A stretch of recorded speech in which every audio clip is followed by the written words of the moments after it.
My best friend Sophie looked stunning in her ivory gown, all draped silk and 26-year-old certainty, glowing the way people glow when they've made all the right choices at exactly the right time.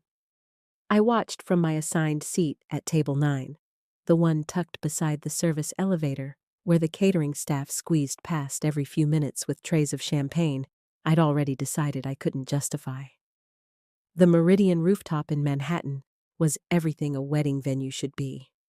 String lights threaded through exposed beams, candles on every surface, glass on 3 sides, and beyond it, the city, 40 floors of it, burning like it had somewhere important to be.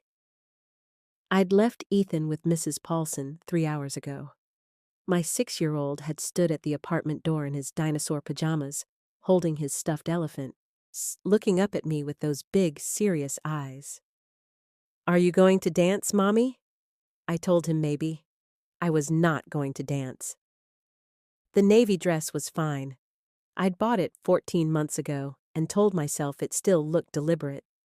Across the rooftop, Marcus laughed at something his girlfriend said. Easy, unbothered, the laugh of a man who had absolutely no idea he'd broken anything. My mother appeared at my elbow 30 seconds later, right on schedule. "You came alone, sweetheart." Not a question. Never a question with her. I was calculating whether I could slip out before the first dance when the chair beside me scraped back. And he sat down. I hadn't seen him cross the room. I would think about that later. How someone built like that, carrying that kind of quiet authority, moved without making a sound. His hand settled on my shoulder. His mouth was close to my ear. "You look like you're planning an exit. Don't. I need you to stay. If you've ever sat at the wrong table trying to hold it together, this one's for you.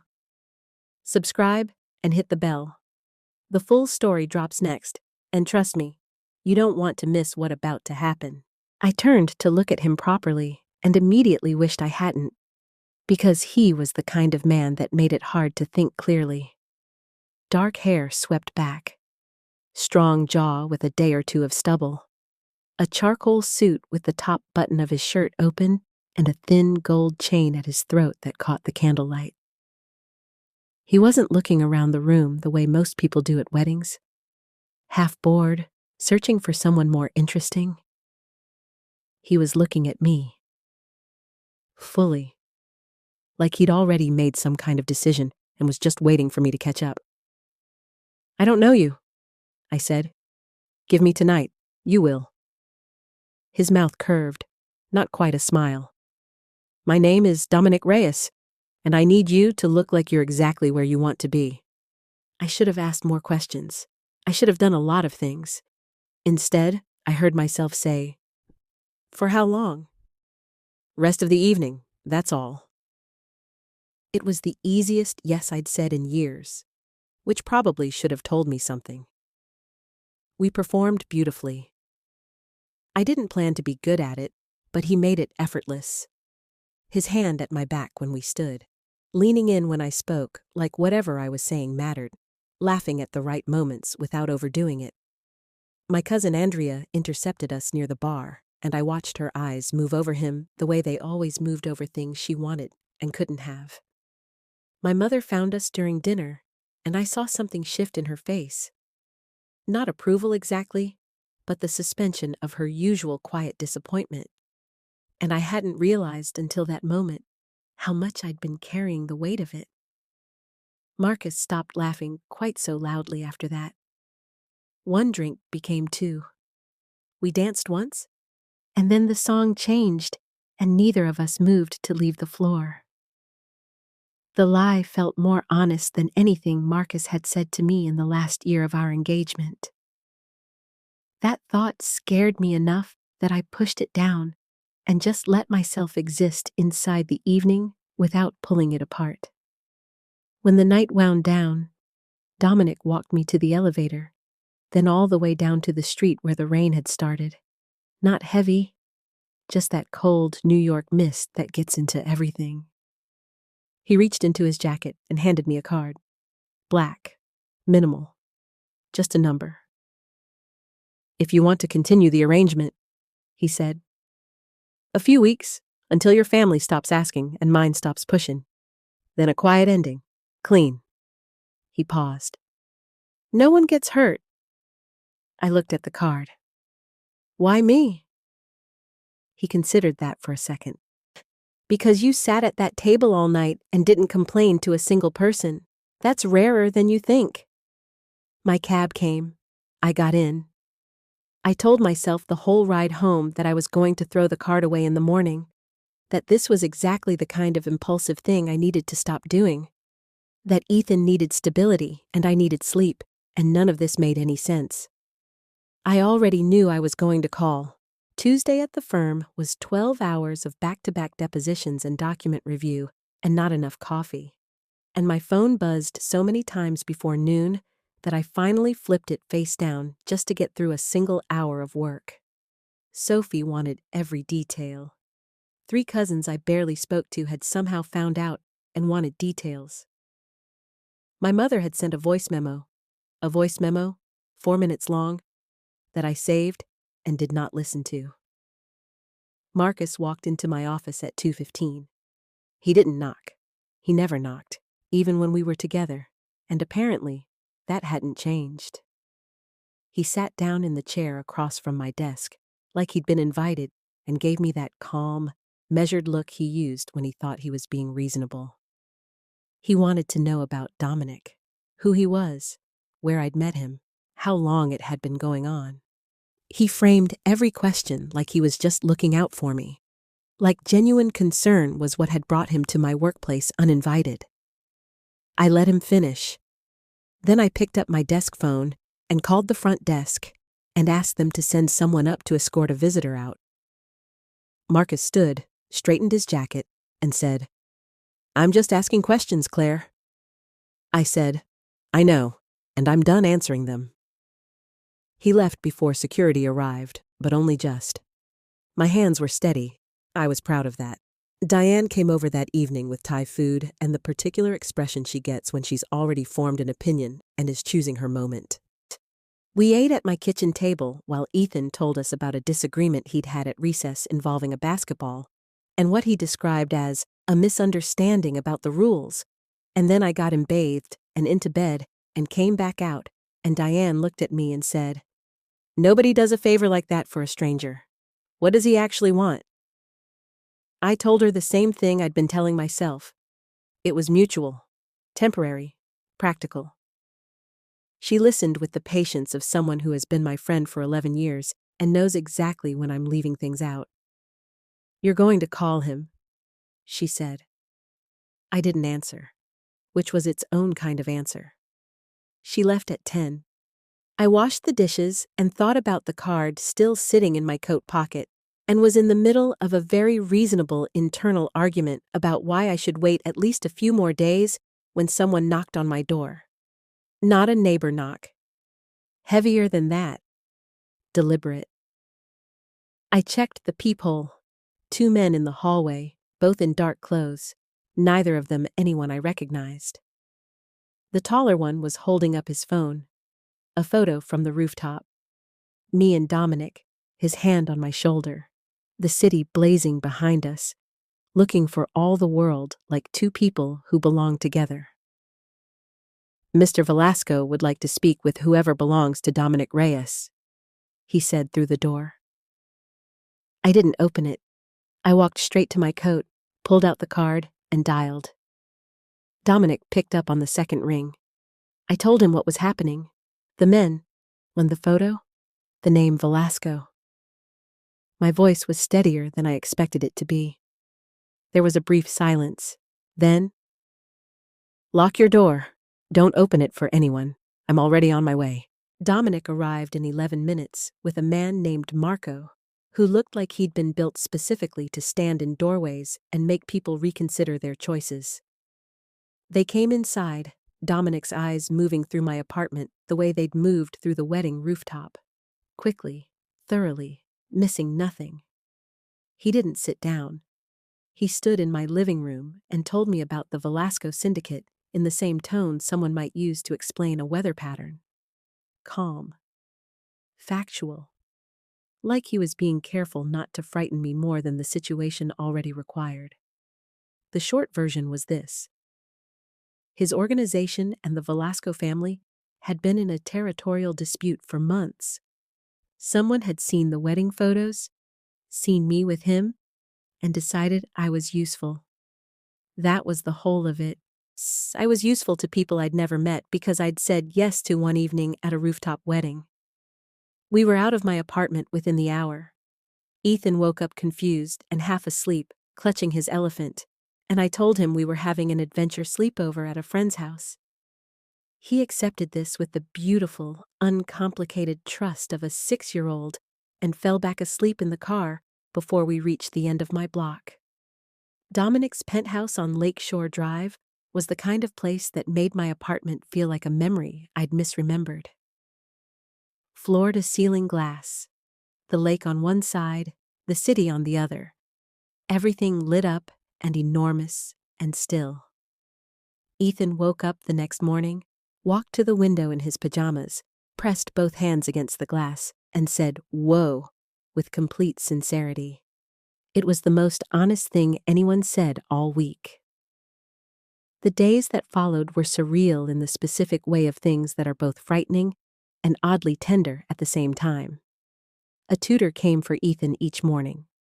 Diane, who had refused to be left out, occupied the second guest room and stress-baked enough to stock a small bakery, and Dominic, who I kept expecting to disappear into meetings and phone calls, and whatever his actual life looked like, kept showing up, helping Ethan with a puzzle, sitting across the kitchen island with coffee while I reviewed case files.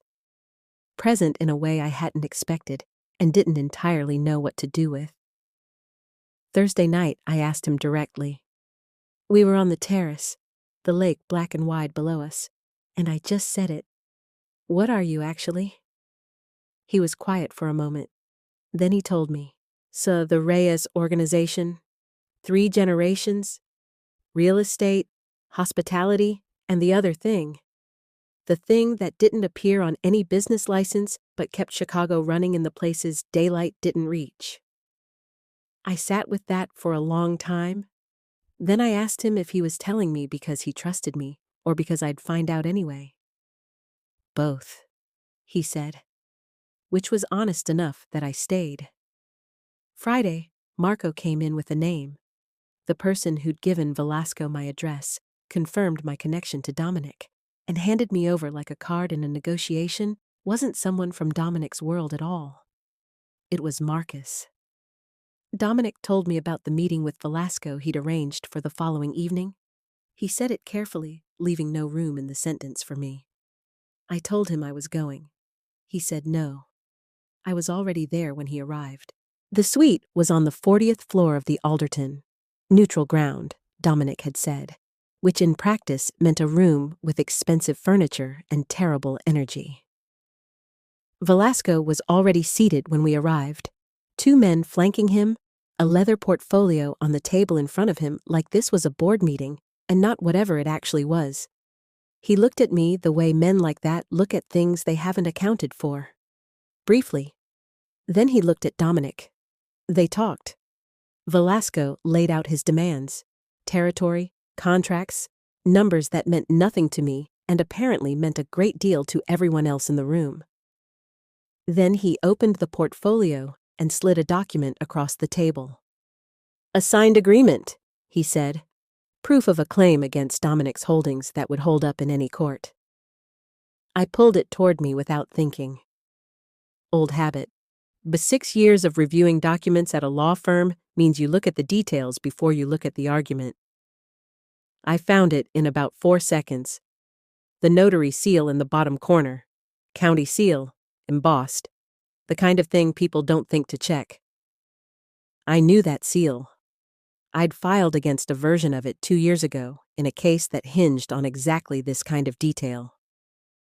That seal format wasn't adopted until 2021, I said. This document is dated 2019. Whoever made this didn't do their research. The room went very quiet. Velasco looked at me. Dominic did not look at Velasco. He looked at me, and there was something in his face I hadn't seen there before. Not surprise exactly. Something closer to recognition. Marco came through the door with 3 men behind him. Velasco sat back. The document stayed on the table between us like evidence of its own failure. Ethan was confirmed safe within minutes. The babysitter called me herself. In the elevator going down, Dominic didn't say anything. He just reached out and pulled me against his chest, both arms around me, face down against my hair. No performance, no arrangement. Just 2 people who had stopped pretending at some point without either of us marking the exact moment it happened. I let myself lean into him and didn't move until the doors opened. Life resumed the way it always does after something enormous. Quietly, around the edges, in the ordinary details. I went back to the firm, made coffee, reviewed briefs, answered emails. The security tail Dominic had arranged was invisible enough that I could almost pretend it wasn't there. And after the first week, I mostly stopped looking. Marcus was arrested on a Tuesday. Financial fraud. The Velasco connection surfaced almost immediately once investigators started pulling threads. Diane texted me a news alert.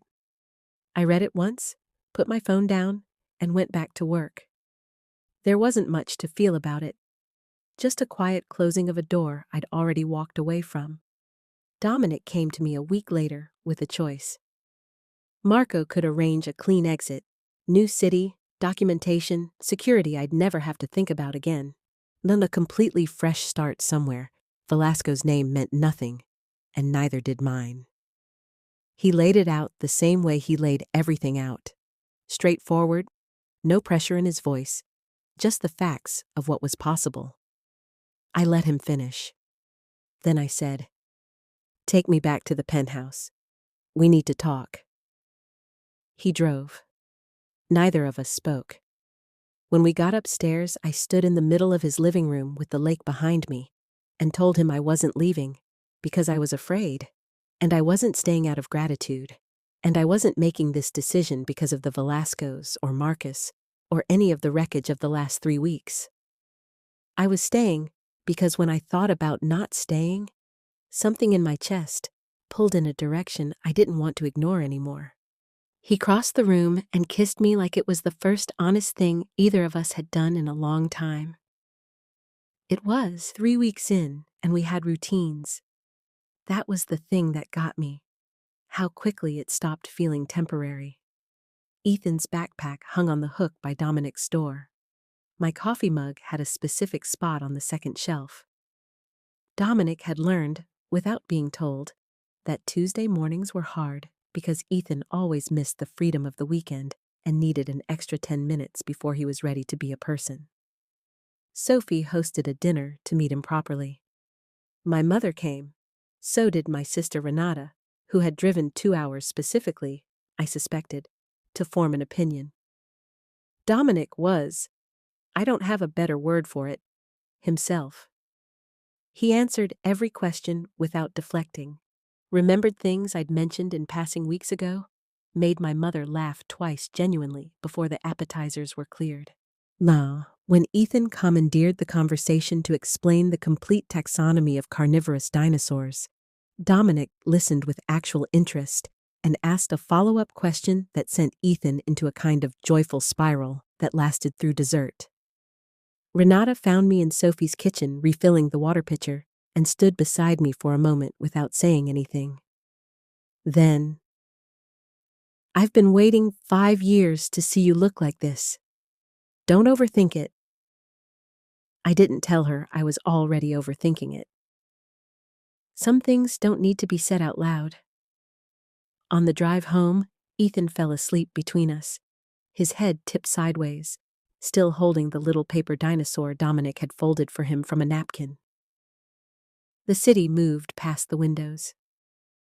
3 weeks ago, I was planning to leave before the first dance, I said. Dominic glanced over. I know. I was watching. I turned to look at him. "How long before you sat down?" 20 minutes, he said. "I wanted to be sure." "Sure of what?" He kept his eyes on the road. "That you are worth the risk of asking." I looked back out the window and didn't say anything, but I was smiling, and I didn't try to stop. He told me it was dinner. That was all he said. Dinner, my restaurant, dress, however you want. Ethan had been mysteriously delighted about something for 3 days and refused to tell me why, which should have been my first clue that whatever was happening had been planned well in advance, and my 6-year-old was a less reliable secret keeper than Dominic apparently believed. The restaurant was his flagship, the one in River North with the mahogany bar and the sommelier, who remembered every guest's preferences. He'd reserved the private rooftop. Same city, same skyline, the same 40 floors of lights that had burned behind us the night we met. Except that night I'd been calculating my exit, and tonight someone had strung the whole space with candles, and every person I loved was standing in it. Sophie, her husband. My mother, who saw me walk in and pressed both hands to her mouth.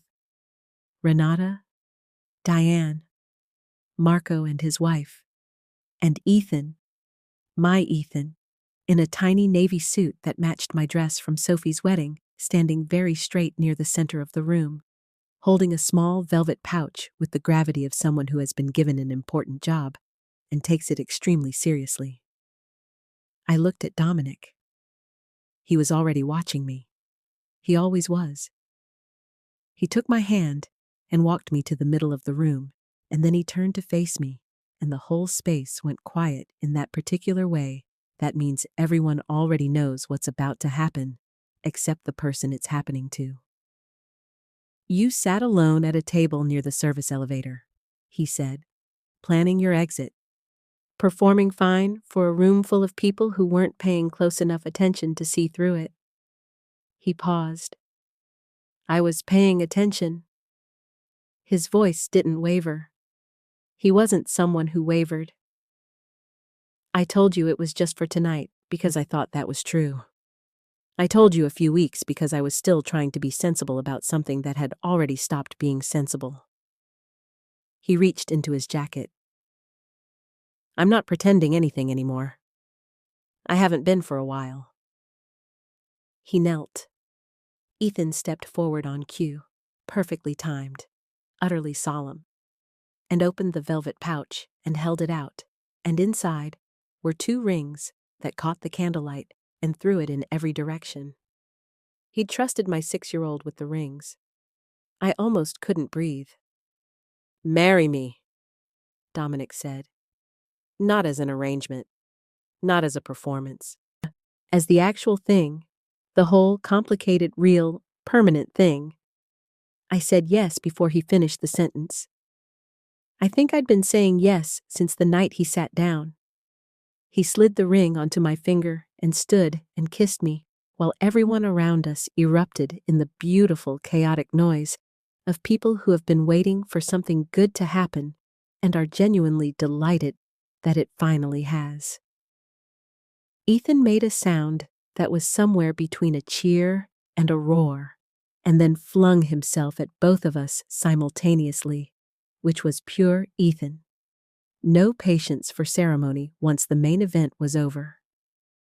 Later, when the toasts had been made and the food had been eaten, and Ethan had fallen asleep in Marco's wife's arms, Dominic led me to the edge of the rooftop where the city spread out below us, exactly as it had the first night.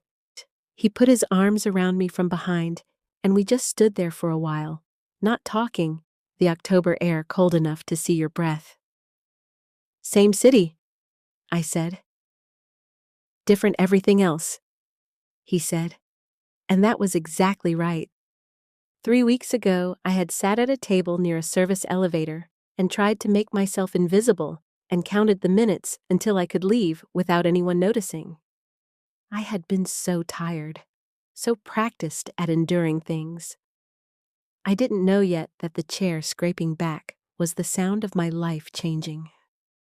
I didn't know that the right person, when they finally find you, doesn't make it simple. They make it worth it. But standing there with his arms around me, and my son asleep inside, and a ring on my finger that I hadn't seen coming. And I knew one thing clearly, and without any of my usual complicated footnotes. I was done performing fine.